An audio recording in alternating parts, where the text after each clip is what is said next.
اور وہ وقت بھی یاد کرنے کے قابل ہے۔ وَإِذْ قَالَ إِبْرَاهِيمُ لِأَبِيهِ آزر، کہ جب حضرت ابراہیم علیہ السلام نے اپنے باپ آزر سے فرمایا کہ کیا تو بتوں کو معبود قرار دیتا ہے؟ بے شک میں تجھ کو اور تیری ساری قوم کو سری گمراہی میں دیکھتا ہوں۔ ٹھیک ہے، کلمہ حق کسی کے بھی سامنے کہا جا سکتا ہے، ایون اپنے والد کے سامنے بھی کہا جا سکتا ہے۔ ہاں ادبی انداز ہوگا لیکن حق بات بتائی جا سکتی ہے۔ ٹھیک ہے، انہوں نے ایسا ہی کیا۔ تو ہم نے اب جب انہوں نے یہ پہچان گئے تھے کہ جو یہ بت بنا رہے ہیں حضرت ابراہیم علیہ السلام، کہ جو یہ بت بنا رہے ہیں اپنے ہاتھوں سے، کیونکہ گھر کے اندر یہ کلچر دیکھ رہے تھے نا، یہ بت فروش تھا اور بت بنانے والا تھا یہ جو حضرت ابراہیم علیہ السلام کا والد آزر۔ ٹھیک ہے، تو حضرت ابراہیم علیہ السلام سمجھ گئے تھے، دیکھیں ہدایت کسی کے بھی نصیب میں ہو سکتی ہے، حالانکہ پورے معاشرے میں توحید نہیں تھی۔ حضرت ابراہیم علیہ السلام کے پورے معاشرے میں توحید کا دور دور تک نام و نشان نہیں تھا، اور ان کے اپنے گھر میں بھی باپ جہاں پہ جو ہے بت بنانے والا، آپ اندازہ لگا لیں کہ گھر کا ماحول کیا ہوگا۔ اس میں اچھا بچے بھی سمجھ لیں اس بات کو، اکثر بچوں کو ماں باپ سے شکایت ہوتی ہے، ہمیں تو ماحول نہیں دیا۔ ٹھیک ہے، تو آپ دیکھیں یہاں پہ یہ بھی تو اولاد تھی نا، یہ بھی اولاد تھی۔ ٹھیک ہے، ہاں صحیح ہے، ماں باپ کا ایک فرض ہوتا ہے کہ آپ کو، لیکن اگر ماں باپ خود بھی دین کی طرف نہیں ہو تو وہ آپ کو کیسے دے دیں؟ تو ان سے بھی بدگمانی نہ کریں، ان سے بھی جو ہے نا، یعنی آپ دیکھیں کہیں یہ تو دعا کرتے ہوئے نظر آئیں گے حضرت ابراہیم علیہ السلام، وہ جو کہ بت بنانے والا ہے، تو آپ کے گھروں میں تو کوئی بت، نعوذ باللہ ایسا تو کلچر نہیں ہے نا، بس یہی ہے نا، تھوڑی بے دینی کا معاملہ ہے نا، تھوڑا نفاق کا معاملہ ہے۔ ٹھیک ہے، یہاں تو بالکل آوا کا آوا ہی الٹا ہوا ہے۔ ٹھیک ہے نا، تو اب یہ بڑے آرام سے ان کو بتا رہے ہیں کہ یہ جو آپ کام کر رہے ہیں نا، تو میں تو آپ کو اور آپ کی ساری قوم کو ہی شریک گمراہی میں دیکھ رہا ہوں، یہ تو گمراہی والا کام ہے۔ ٹھیک ہے، اچھا ایسے لگتا ہے ابھی مکمل طور پہ ان کو معرفت حاصل نہیں ہوتی، کیونکہ آگے دیکھیں نا، وَكَذَلِكَ نُرِيَ إِبْرَاهِيمَ مَلَكُوتُ السَّمَاوَاتِ وَالْأَرْضِ وَلِيَكُونَ مِنَ الْمُوقِنِينَ، اور ہم نے ایسے ہی طور پر حضرت ابراہیم علیہ السلام کو آسمانوں اور زمین کی مخلوقات دکھلائیں تاکہ کامل یقین کرنے والوں میں سے ہو جائیں۔ اچھا یہ جملہ ایسے لگتا ہے کہ یہ جو نفی، بتوں سے نفی، اور یہ جملہ جو ہے اللہ کو پسند آ گیا کہ ابھی یعنی ایسے گھر میں ہے، اور اتنا خود بھی ابھی ہدایت تو ابھی پائیں گے نا، یعنی ابھی آپ کو پورا پروسیس ہوگا، تو اب لیکن اتنا سمجھ میں آ گیا کہ یہ چیز غلط ہے۔ دیکھیے کلمہ لا سے شروع ہوتا ہے، لا، یہ جو لا ہوتا ہے نا، یہ آپ کو توحید کے سفر پر گامزن کر دیتا ہے۔ یہ لا بہت بڑی چیز ہے، آپ اس کو کمزور نہ سمجھیں، اس کو انڈر ایسٹیمیٹ مت کریں، یہ جو کلمے کی لا ہے۔ ٹھیک ہے نا، اس کے بعد الہ آ رہا ہے نا۔ ٹھیک ہے، ہم ہے نا اس لا کو ذرا کمزور سمجھ رہے ہوتے ہیں ہم، یہ جو آپ نفی کرتے ہیں نا، یہ آپ کی ہدایت کی بعض اوقات ابتدا بن رہی ہوتی ہے۔ آپ نفی کس کی؟ یہ جو پہلی جہالت کی زندگی کی نفی، یہ جو نفی، یہ جو کفر کی نفی، یہ جو شرک اور بدعت کی جو نفی ہوتی ہے نا، آپ کو اندازہ نہیں ہوتا کہ وہ آپ کی ہدایت کی ابتدا بننے جا رہی ہوتی ہے۔ یہ بڑی امپورٹنٹ بات میں نے بھی سیکھی ہے، ظاہر اللہ نے سکھائی، کیونکہ مثلا میں نے دیکھا کہ اکثر میں بھی اپنے تھوڑے سفر کو یاد کرتی ہوں نا، کہ ہماری شروعات ایسے ہی ہوتی ہے کہ ہم بعض اوقات اپنی نمازیں شروع میں صحیح کرنا شروع کرتے ہیں، کچھ چیزیں جو ہمیں صحیح پتہ چلتا ہے ہم وہ کرنے، تو وہ ہم اس وقت کیا کر رہے ہوتے ہیں، ہم غلط چیزوں کی نفی کر رہے ہوتے ہیں۔ شاید ہم پوری طرح سے ہدایت پہ بھی نہیں ہوتے ہیں، مگر وہ ہماری ہدایت کی ابتدا بن چکی ہوتی ہے۔ یہ بہت سمجھنے کی بات ہے، بہت امپورٹنٹ بات ہے۔ تو یہ نفی، یہ بدعات کی، یہ کفر و شرک اور غلط چیزوں کی نفی جو ہوتی ہے نا، یہ بہت ضروری ہے۔ لوگ اس کو کم سمجھتے ہیں، اللہ کے یہاں اس کا بڑا مرتبہ ہے، اس لا کا بڑا مرتبہ ہے اللہ کے یہاں، یہ سمجھیں۔ اب آگے چلیں، کیونکہ اللہ تعالیٰ کہہ رہا ہے نا کہ اب ہم نے اسی طور پر ابراہیم علیہ السلام کو آسمان اور زمین کی مخلوقات دکھلائیں تاکہ کامل یقین کرنے والوں میں سے ہو جائیں۔ ٹھیک ہے، یعنی حضرت ابراہیم علیہ السلام کو آسمان اور زمین کی مخلوقات اب دکھانی شروع کی اللہ تعالیٰ نے۔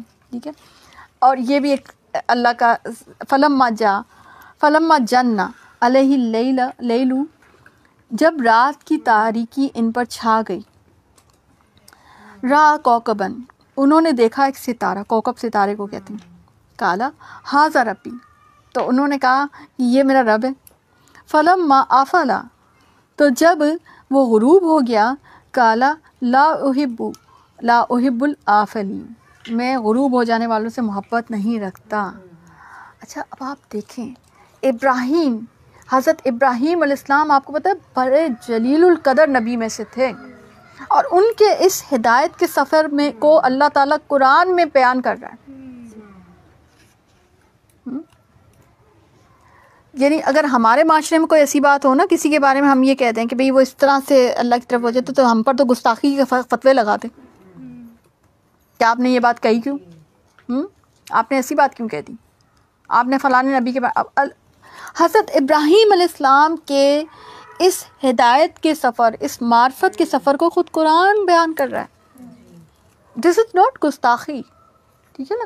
اور یہ بیان کرے تاکہ اور بھی لوگ ہدایت پکڑیں، تاکہ اور بھی لوگوں کو پتہ چلے کہ کس طرح سے ہدایت کا ایک سفر، علم کا ایک سفر ہوتا ہے، معرفت کا، اللہ کی معرفت کا ایک سفر ہوتا ہے. انبیاء نے بھی یہ سفر طے کیا بھائی، سبحان اللہ.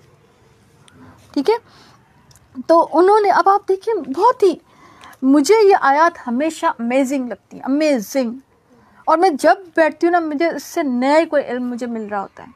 سو آئی لو دیس، مطلب یہ ایسے لگتا ہے کہ یہ تو ایسے لگتا ہے جیسے ہمارے اپنے ساتھ فٹ ہوئی ہوئی ہیں، کیونکہ ہم بھی کبھی نہ کبھی کسی نہ کسی سفر سے ہدایت کی طرف آئے.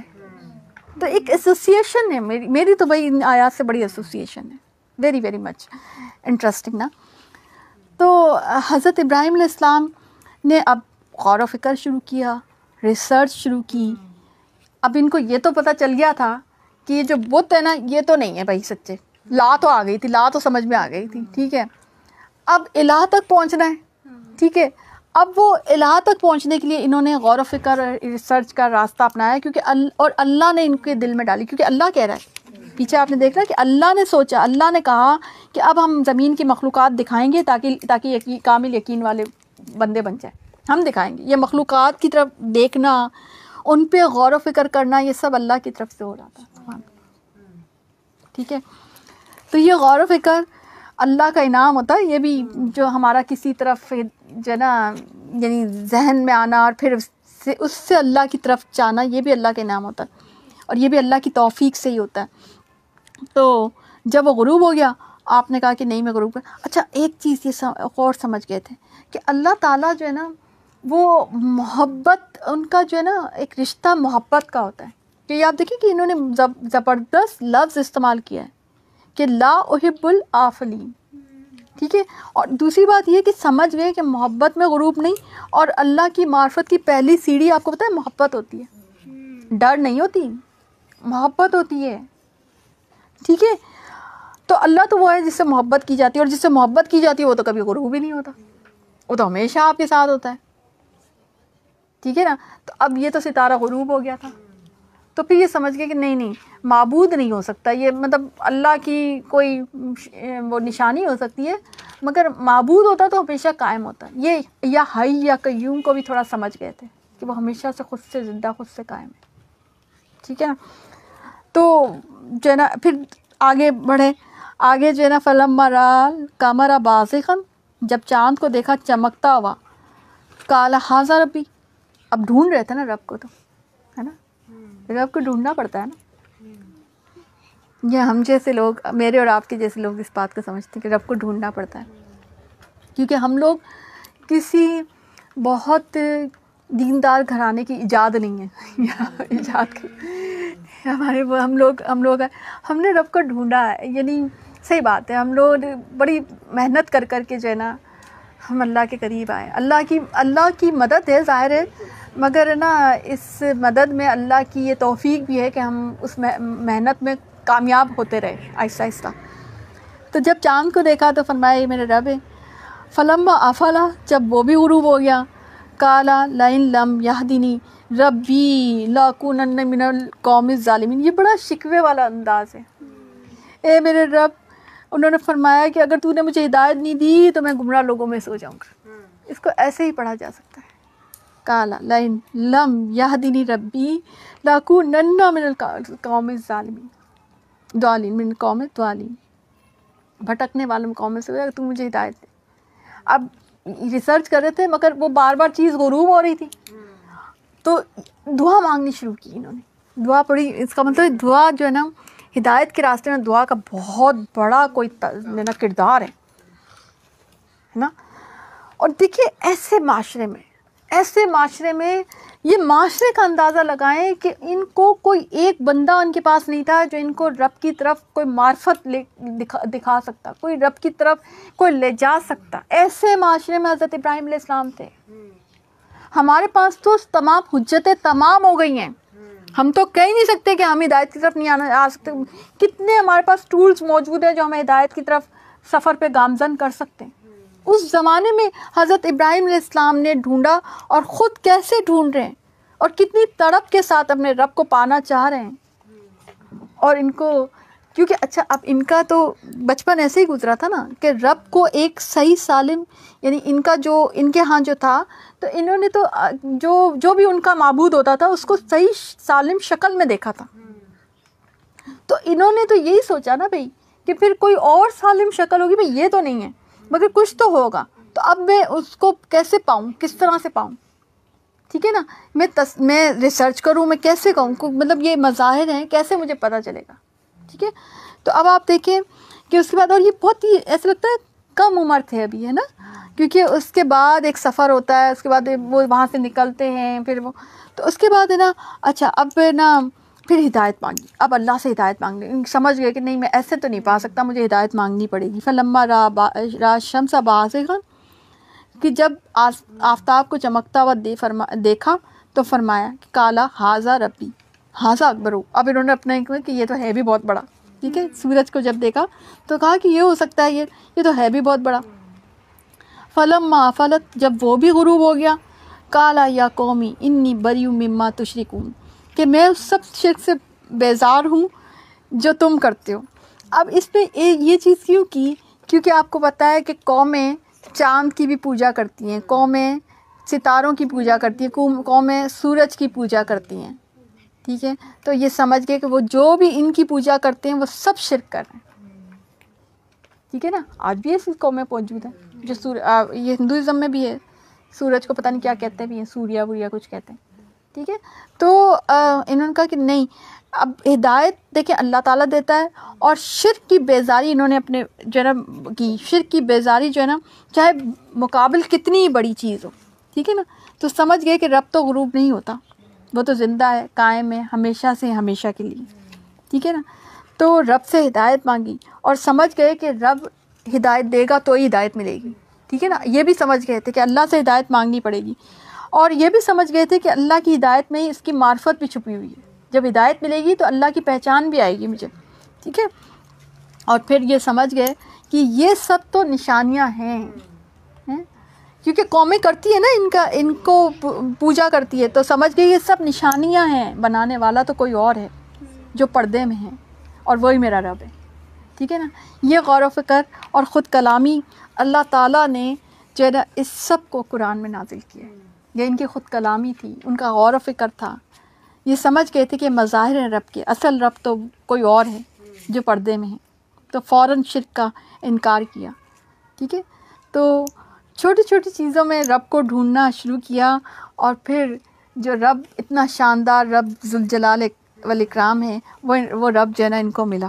انی وجہت وجہی للذی فطر السماوات والارض حنیفا وما انا من المشرکین, میں اپنا رخ اس کی طرف کرتا ہوں جس نے آسمانوں اور زمین کو پیدا کیا ہے, اور میں شرک کرنے والوں میں سے نہیں ہوں. ٹھیک ہے, سمجھ گئے نا کہ یہ سب نشانیاں ہیں. اس کو پیدا کرنے والا, ان سب چیزوں کو, ان بڑی بڑی چیزوں کو پیدا کرنے والا وہ بہت بڑا شاندار رب جو ہے نا وہ اصل میں رب ہے, وہ اللہ تعالیٰ. جیسے یہ رب کو پا گئے, جیسے ان کو اللہ کی معرفت نصیب ہوئی, اسی کے فوراً بعد ان سے ان کی قوم نے وحاجہ قوم ہوں, فوراً آزمائش بھی آئی نا. اچھا, بعض اوقات یہ جو ہے نا یہ بھی اللہ کی طرف سے ہی ہوتی ہے کہ قوم نے ان سے حجت کرنی شروع کر دی, آزمائش آتی ہے دین میں. جیسے آپ دین میں آتے نا, دین میں پھر آپ کے دین کی آزمائش بھی آتی ہے کہ آپ کتنے پکے ہیں, اللہ چیک کرتا ہے. آپ نے فرمایا کیا تم اللہ کے معاملے مجھ سے حجت کرتے ہو, حالانکہ اس نے مجھ کو طریقہ بتلا دیا ہے, اور میں ان چیزوں سے جن کو تم اللہ کے ساتھ شریک بناتے ہو نہیں ڈرتا. ہاں اگر میرا پروردگار ہی کوئی امر چاہے، میرا پروردگار ہر چیز کو اپنے علم میں گھیرے میں لیے ہوئے، کیا تم پھر بھی خیال نہیں کرتے؟ اور میں ان چیزوں سے کیسے ڈروں جن کو تم نے شریک بنایا، حالانکہ تم اس بات سے نہیں ڈرتے کہ تم نے اللہ کے ساتھ ایسی چیزوں کو شریک ٹھہرایا۔ یعنی تم شرک کر رہے ہو تو تم ڈرو نا، مجھے کیوں ڈرا رہے ہو، ہے نا؟ تو مشرک ڈرپوک ہوتا ہے، موحد تو بہت بہادر ہوتا ہے، یہ تو موحد تھے، ٹھیک ہے نا؟ اللہ تعالیٰ نے جن پر کوئی دلیل نہیں نازل کی، تو ان دو جماعتوں میں سے امن کا زیادہ مستحق کون ہے؟ ایمان والے کون ہیں جو کہ ظاہر ہے اپنے ایمان کو شرک سے نہیں ملاتے، اگر تم خبر رکھتے ہو۔ اور جو لوگ ایمان رکھتے ہیں اور اپنے ایمان کو شرک کے ساتھ مخلوط نہیں کرتے، ایسوں ہی کے لیے امن ہے اور وہی راہ راست پہ چل رہے ہیں۔ اور یہ ہماری حجت تھی۔ اللہ تعالیٰ کیا کہہ رہے ہیں؟ وَتِلْكَ حُجَّتُنَا آتَيْنَاهَا إِبْرَاهِيمَ عَلَىٰ قَوْمِهِ، یہ ہم نے ان کو حجت دی تھی، یہ ہماری حجت تھی، وہ ہم نے حضرت ابراہیم علیہ السلام کو ان کی قوم کے مقابلے پہ دی تھی۔ ہم جس کو چاہتے ہیں مرتبوں میں بڑھا دیتے ہیں، بے شک آپ کا رب بڑی حکمت والا، بڑا علم والا ہے۔ یعنی حجت کسے کہتے ہیں؟ دلیل۔ دلیل بھی اللہ ہی سکھاتا ہے کفر و شرک کے مقابلے میں، اسے جو خود موحد ہو، جو لا کہہ چکا ہوتا ہے نا، جو شرک سے نکل آگے بڑھ چکا ہوتا ہے، توحید پر پہنچ چکا ہوتا ہے نا، تو پھر اس کو دلائل، اچھا دلائل ایک شکل اس کی علم بھی ہے، تو علم اور دلائل اللہ تعالیٰ اس کو سکھاتا ہے، اس کو توفیق دیتا ہے، اس کو پھر اچھا اللہ اتنا غیور ہے کہ اللہ تعالیٰ اس کو فیل نہیں ہونے دیتا، کیونکہ وہ اس کو مقابلے پہ ہوتا ہے نا، وہ اس کے آگے، اس کے پیچھے تو اللہ تعالیٰ ہوتا ہے نا، تو اللہ اس کو سپورٹ کرتا ہے۔ سمجھ آئی بات؟ ٹھیک۔ تو اللہ تعالیٰ کہتے ہیں کہ ہم نے اس کو عزت دی، ہم نے اس کو جو ہے نا علم دیا تو وہ مقابلہ کر سکے، ورنہ تو پوری مقابلے میں تو پوری قوم تھی، اور یہ صرف ایک بندے، اور یہ کامیاب ٹھہرے، اور وہ قوم جو ہے وہ ساری لاجواب ہو گئی۔ سبحان اللہ، ٹھیک ہے۔ پھر آگے اللہ تعالیٰ کہتے ہیں، اور یہ جو بات آئی نا کہ نرفع درجات من نشاء، کہ یہ درجات اور مرتبوں میں بھی اللہ تعالیٰ بڑھا دیتے ہیں جب کوئی ایک ہو کر بھی جو ہے نا رہے، موحد رہے۔ اکیلا تنہا آدمی آپ کو پتہ ہے بڑا کمزور ہوتا ہے ویسے، اگر سائیکالوجیکل لیول پہ اگر آپ دیکھیں تو وہ سائیکالوجیکلی اندر سے کمزور ہوتا ہے، لیکن جب اس کے پیچھے اللہ تعالیٰ کی مدد ہو تو وہ بہت مضبوط ہوتا ہے۔ اور اللہ تعالیٰ نے کس طرح سے ہم نے ان کو اسحاق دیا اور یعقوب علیہ السلام، ابراہیم علیہ السلام کے بیٹے اور پوتے۔ آپ دیکھیں کہ اللہ تعالیٰ اس طرح سے اور وہ سب کے سب جو پھر جتنے بھی آئیں وہ سب نبی بھی، کتنی بڑی مطلب کتنا بڑا درجہ اور کتنے مرتبوں میں ان کو بڑھا دیا گیا۔ حضرت ابراہیم علیہ السلام کا کتنا بڑا درجہ تھا، ٹھیک ہے نا؟ ہر ایک کو ہم نے ہدایت دی، اور پہلے زمانے میں ہم نے نوح علیہ السلام کو ہدایت دی، ان کی اولاد میں سے داؤد علیہ السلام کو، سلیمان علیہ السلام کو، ایوب علیہ السلام کو، اور یوسف علیہ السلام کو، اور موسیٰ علیہ السلام کو، اور ہارون علیہ السلام کو، اور اسی طرح ہم نیک کام کرنے والوں کو جزا دیتے ہیں۔ یعنی صرف انہیں ہی نہیں بلکہ ان کی اولاد کو بھی ہدایت اور نبوت کے لیے چن لیا۔